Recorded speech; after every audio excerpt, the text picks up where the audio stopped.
Namaste. I want to not only thank the organizers, but congratulate the organizers for pulling this together. As an organizer myself, I know how difficult it is, and you have done a phenomenal job, and you've started something very important. The issues that have been raised here are critical issues, and I hope this is just the beginning of a much more extensive discussion on some of these issues. So I will declare myself from the beginning, I'm a Hindu, and I have no problem using the H word.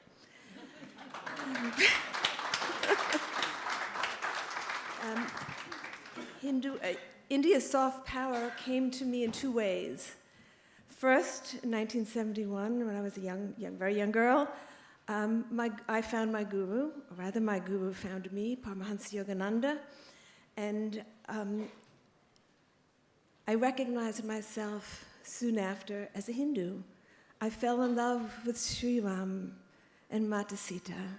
I fell in love with Sri Krishna.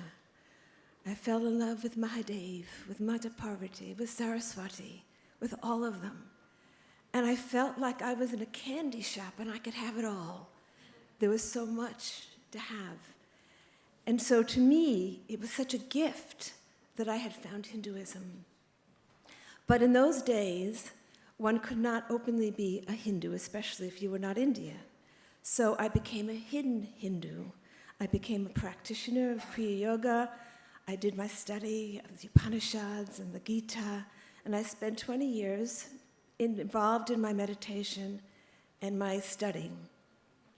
And even though the Maharishi had come and we could now get T-shirts with Hanuman on it and with Mahadev on it, and I looked at these T-shirts and I said, Mom, I don't know how I feel about that.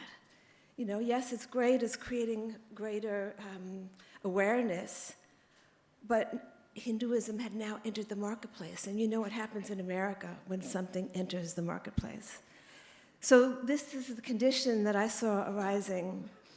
And then the 1990s came along, and I met a man named Swami Dayananda Saraswati. And that was India's second soft power outreach to me. He encouraged me to get involved in the interfaith work. And anybody who knows Dayanandaji knows that his soft power is very powerful. I had no interest in interfaith. I was only interested in my meditation and my study of the Gita. On top of that, the interfaith world was a closed world. It was a boys' club. There were no women leaders in the interfaith movement. There were very few women religious leaders involved. There were no Hindus. There was a token Buddhist, maybe. And so I entered this world with a great deal of trepidation. And had I not had some great masters behind me, I don't know if I would have survived. It was very difficult. After I had organized this religious summit where we brought 108 swamis, there was huge pushback. What's happening now? Suddenly, there are Hindus coming to these interfaith meetings. We were not welcome. So, but I was invited to go to Saudi Arabia for a meeting with the World Muslim League in 2001. I was accompanied by a male colleague.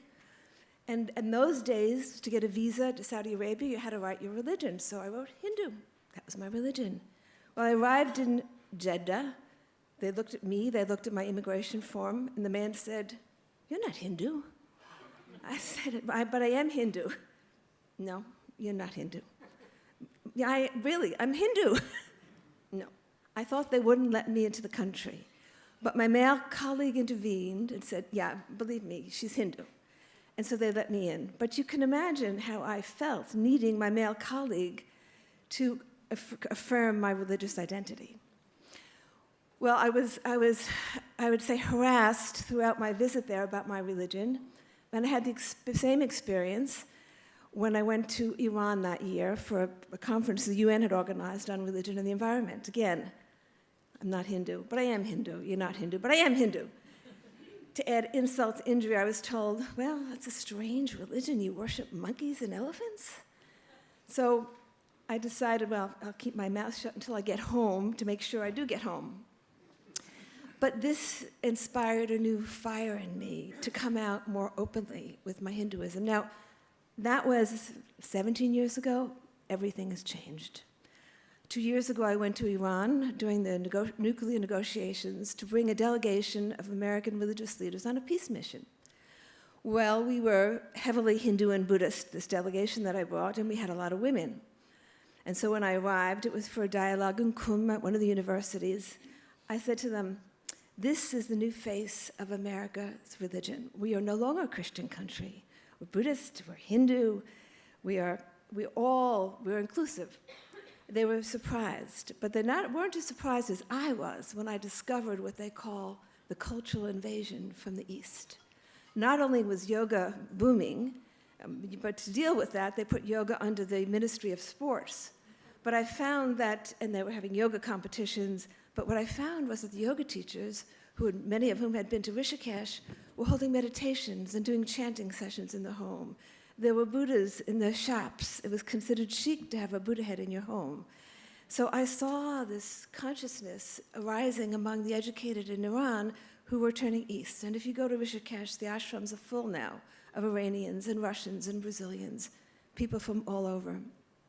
So I saw the shift taking place. And of course, back in America, in the past 15 years, you see a huge shift, not only the yoga movement and meditation, which is mainstream now, but you can talk openly about kundalini and chakras and prana and pranayam and rebirth and karma. Even in the corporate setting, they'll say, oh, if we take this project, are we incurring bad karma? Everything can be talked about openly. I can openly say, yes, I'm a Hindu, and nobody's going to blink twice. So there's been a huge shift. And this has all been good. But there are some issues that have arisen that I want to present here. Some of them have been touched upon. One is the commercialization of the Dharma. And this is a very painful thing to see. And I'm very grateful that I came to Hinduism before I had to spend thousands of dollars to get a mantra, or thousands of dollars to get my pranayam. You know, it's reached the point now where it's painful to see the commercialization. And it's not just in our Hindu Dharma, it's also with Buddhism and the mindfulness movement.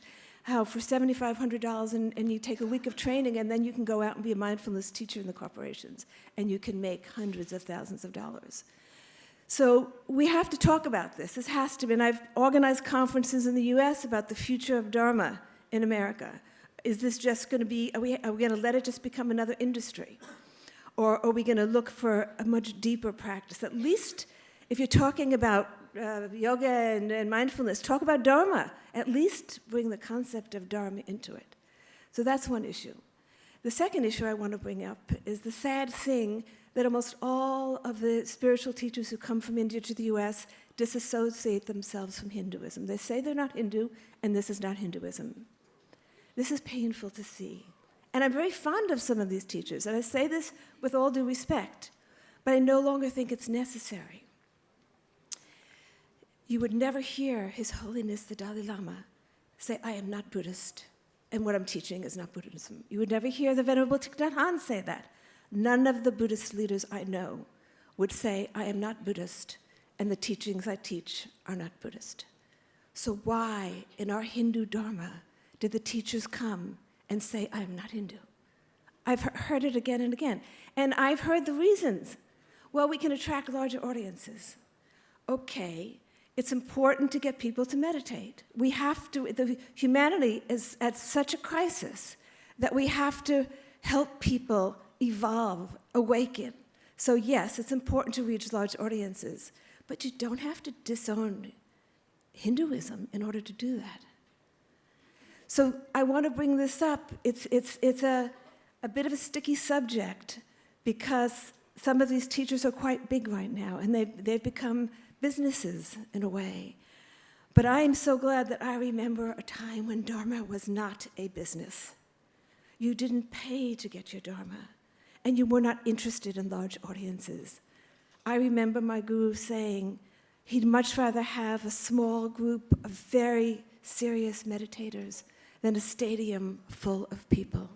So what are we really talking about here? But there are things that I can also celebrate. 2 minutes, okay. Some of the things that I can celebrate. When my Palestinian friend Ramallah, social psychologist who works with traumatized children in the Syrian refugee camps, calls me and says, Dena, can you bring me a Krishna from India? I need Krishna with me. When I meet a couple in Costa Rica on an interfaith journey there, where two people who have some land say to me, I found a statue of Ram on my land. Can you come help me build the temple to Ram? When my Sufi singer friend from Iran says, when he starts to incorporate Om Namah Shivaya into his Sufi songs, that gives me a lot of joy. When my Senegalese friend who works at the United Nations says, for years I've been waking up at 4 o'clock to chant the Gayatri Mantra, how it's changed my life, that gives me joy. And I'll end with a very brief story of another thing that gives me joy. When my grandson was in kindergarten, and he came home excited one day and said the principal of the school has a Ganesh on his desk. And he had a long discussion with him about Hinduism. And then he told me, I formed a little meditation group, and I'm teaching them Om Namah Shivaya. And I thought, oh no, my son is going to receive a call from the parents. But I soon met one of the parents, and they said, we love your grandson, Louis. He's taught our son Om Namah Shivaya, and we're all chanting it. So this is the glory of Hinduism.